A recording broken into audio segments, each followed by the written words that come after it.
নমস্কার বন্ধুগণ, স্মার্ট চাষাবাদ চ্যানেলে সবাইকে স্বাগতম। তো আজকে ছোট্ট একটা আপডেট, শশার আপডেট। তো আজকে আমার শশার খেতে দেখাচ্ছি আপনাদেরকে যে ফল আছে, কিছু কিছু ফল আছে, যে ফলের অবস্থা খুব খারাপ। ঠিক আছে, থ্রিপসের এত অ্যাটাক হয়েছে যে বলার মতো না। ব্ল্যাক থ্রিপস তো আরও সারানোই যাচ্ছে না, ব্ল্যাক থ্রিপসকে এত পরিমাণে ব্ল্যাক থ্রিপস। স্প্রে দেওয়া হচ্ছে 3 দিন পর পর, তারপরেও কাজ হচ্ছে না। 3 দিন 4 দিন 5 দিন পর পর স্প্রে দেওয়া হচ্ছে, ডেলিগেট মারা হচ্ছে, সিমোডিস মারা হচ্ছে, তারপরেও কাজ হচ্ছে না।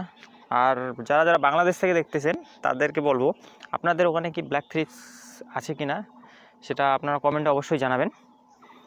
যে ব্ল্যাক থ্রিপস কোনটা, এই যে ফুলে যেই থ্রিপসটা থাকে, এই দেখুন আপনাদেরকে কয়েকদিন আগে স্প্রে দেওয়া হয়েছে, 3-4 দিন হলো স্প্রে দেওয়া হয়েছে, কম ছিল, আবার এই দেখুন থ্রিপস লেগে গেছে। এই যে আপনাদেরকে ফুলে, বিশেষ করে ফুলে বেশি থাকে ব্ল্যাক থ্রিপসটা।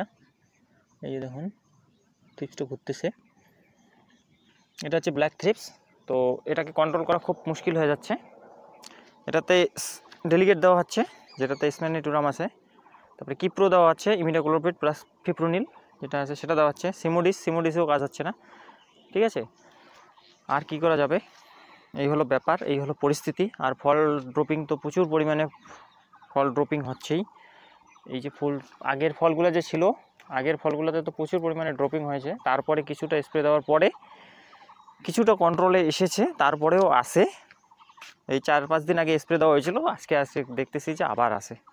কি করব এখন, এত দামি দামি স্প্রে, এত খরচা। আর এদিকে আমি টেস্টি শসা লাগিয়ে দিয়েছি, টেস্টি, আর এটাতে আছে ক্রিস, দুটো লাগিয়ে দিয়েছি।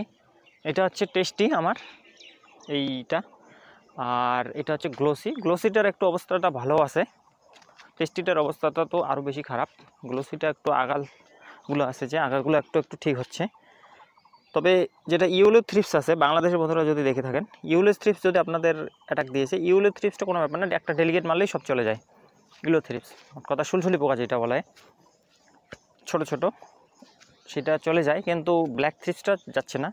আমার ক্যাপসিকামও সেম অবস্থা, একদম 2 দিন 3 দিন, মানে কি বলবো, আর বলার মতো না। এবার এত অ্যাটাক হয়েছে, এত অ্যাটাক হয় না, বিশেষ করে ওয়েস্ট বেঙ্গলে এত অ্যাটাক ছিল না ব্ল্যাক থ্রিপসের, উত্তরবঙ্গে আমাদের, আমি আলিপুরদুয়ার থেকে। তো এইবার বেশি অতিরিক্ত।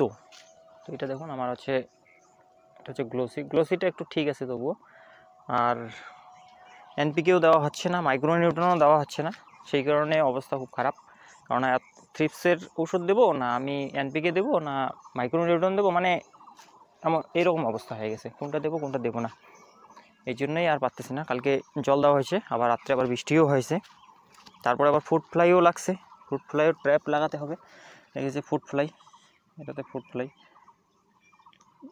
মানে এত অ্যাটাক যে এবার পোকার অতিরিক্ত, এই হলো বিষয়। তো আপনারা যারা যারা শশা করেছেন তারা বুঝতেছেন কি অবস্থা এবারে। আর শশার দামও যে খুব ভালো তা না, 10 টাকা 12 টাকা কিলো। তো সেই হিসাবে লিফ মাইনারও আছে, এই যে লিফ মাইনার, ডাউনিও ছিল, ডাউনিটা এমিস্টার টপ দেওয়ার পরে কিছুটা কমছে। তো আর একটা এমিস্টার টপ দেওয়া হবে, 2-1 মধ্যে আর একটা এমিস্টার টপ দেওয়া হবে। আর মাইক্রোনিউট্রন আর এনপিকে প্লাস হচ্ছে তোমার যেটা আছে জিঙ্ক বোরন, একসাথে সবগুলো দিয়ে স্প্রে করা হবে, কারণ বারবার এত স্প্রে করা দেওয়া সম্ভব না। এই হলো ব্যাপার। তো ভালো থাকবেন, সুস্থ থাকবেন, ধন্যবাদ।